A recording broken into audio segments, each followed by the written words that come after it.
শনিবার বেলা 12টায় দেবীপুরে বাম্পারের দাবিতে পথ অবরোধ এলাকার মানুষজনদের। ঘটনাস্থলে পুলিশ। পূর্ব বর্ধমান জেলার মেমারি থানার অন্তর্গত মেমারি 1 নম্বর ব্লকের দেবীপুর এলাকার ঘটনা। গত শুক্রবার দেবীপুর এলাকায় মোটরসাইকেলের ধাক্কায় একটি স্কুলের বাচ্চা পথ দুর্ঘটনায় আহত হয়। ওই এলাকায় প্রায় ঘটছে ছোট বড় দুর্ঘটনা, তাই এলাকার মানুষজনরা স্পিড ব্রেকার তথা বাম্পারের দাবি নিয়ে পথ অবরোধ করে বিক্ষোভ দেখায়। ঘটনাস্থলে উপস্থিত হয় পুলিশ। মেমারি 1 ব্লক যুগ্ম সমষ্টি উন্নয়ন আধিকারিক অনন্যা বেরা এলাকার মানুষজনদের আশ্বাস দিলে দীর্ঘ 2 ঘন্টা পর পথ অবরোধ উঠে যায় এবং যান চলাচল স্বাভাবিক হয়। গোটা ঘটনায় ব্যাপক চাঞ্চল্য ছড়িয়েছে এলাকা জুড়ে।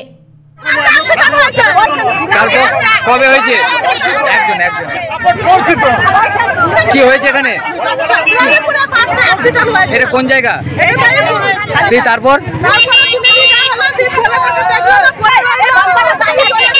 এখন কি চাইছেন? বাম্পার চাইছেন? পুলিশ এসছে, রাস্তা অবরোধ করেছেন বাম্পারের দাবিতে। পুলিশ কি বললো?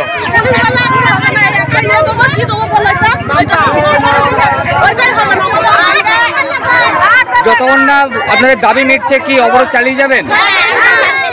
আপনার নাম? বাড়ি কোথায়?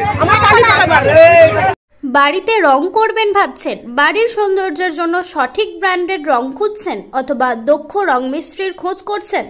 তাহলে আজই যোগাযোগ করুন রঙের জগতের বিশ্বস্ত নাম আকবর পেইন্টস। আপনার বাড়িকে সুন্দর এবং দীর্ঘায়ু করতে ডিউলেক্স পেইন্টস ব্যবহার করুন।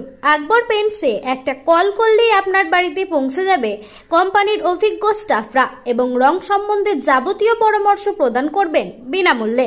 আকবর পেইন্টস প্রোপাইটার মোস্তফা ওরফে রাজা।